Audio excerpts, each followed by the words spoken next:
நெல் வயல் பக்கமா ஒரு கழுதைய கட்டி வச்சுட்டு ஒரு மனுஷன் போயிடுறாரு.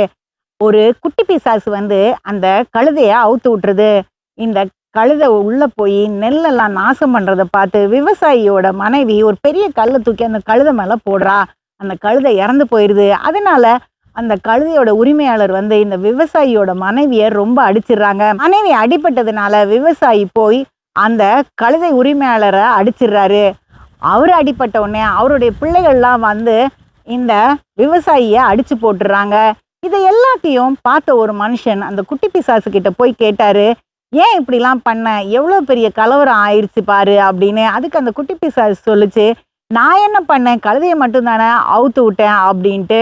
சில நேரம் சில பிரச்சனைகள் சின்னதாக தான் துவங்கும், அது பெருசு பெருசா வளர்ந்து பெரிய கலவரத்துல முடிஞ்சிரும். ஆரம்பத்திலேயே நம்ம கோவப்படாம காரியங்களை நம்ம தன்மையாவும் பொறுமையாவும் கையாண்டா பிசாசால எதுவும் பண்ண முடியாது. நெல் வயல் பக்கமா ஒரு கழுதைய கட்டி வச்சுட்டு ஒரு மனுஷன் போயிடுறாரு. ஒரு குட்டி பிசாசு வந்து அந்த கழுதைய அவுத்து விட்டுருது. இந்த கழுதை உள்ள போய் நெல்லெல்லாம் நாசம் பண்றத பார்த்து விவசாயியோட மனைவி ஒரு பெரிய கல்லை தூக்கி அந்த கழுதை மேல போடுறா. அந்த கழுதை இறந்து போயிருது. அதனால அந்த கழுதையோட உரிமையாளர் வந்து இந்த விவசாயியோட மனைவிய ரொம்ப அடிச்சிடுறாங்க. மனைவி அடிபட்டதுனால விவசாயி போய் அந்த கழுதை உரிமையாளரை அடிச்சிடுறாரு. அவரு அடிபட்ட உடனே அவருடைய பிள்ளைகள்லாம் வந்து இந்த விவசாயிய அடிச்சு போட்டுறாங்க.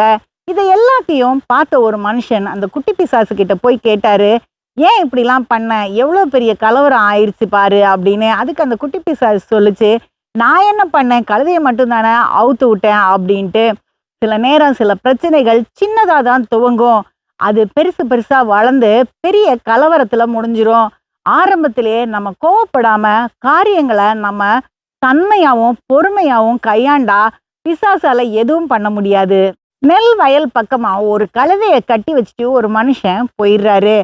ஒரு குட்டி பிசாசு வந்து அந்த கழுதைய அவுத்து விட்டுருது. இந்த கழுதை உள்ள போய் நெல்லெல்லாம் நாசம் பண்றத பார்த்து விவசாயியோட மனைவி ஒரு பெரிய கல்லை தூக்கி அந்த கழுதை மேல போடுறா. அந்த கழுதை இறந்து போயிருது. அதனால அந்த கழுதையோட உரிமையாளர் வந்து இந்த விவசாயியோட மனைவிய ரொம்ப அடிச்சிடுறாங்க. மனைவி அடிபட்டதுனால விவசாயி போய் அந்த கழுதை உரிமையாளரை அடிச்சிடுறாரு. அவரு அடிபட்ட உடனே அவருடைய பிள்ளைகள்லாம் வந்து இந்த விவசாயிய அடிச்சு போட்டுறாங்க. இதை எல்லாத்தையும் பார்த்த ஒரு மனுஷன் அந்த குட்டி பிசாசு கிட்ட போய் கேட்டாரு, ஏன் இப்படிலாம் பண்ண, எவ்வளோ பெரிய கலவரம் ஆயிடுச்சு பாரு அப்படின்னு. அதுக்கு அந்த குட்டி பிசாசு சொல்லுச்சு, நான் என்ன பண்ணேன், கழுதையை மட்டும் தானே அவுத்து விட்டேன் அப்படின்ட்டு. சில நேரம் சில பிரச்சனைகள் சின்னதாக தான் துவங்கும், அது பெருசு பெருசா வளர்ந்து பெரிய கலவரத்துல முடிஞ்சிரும்.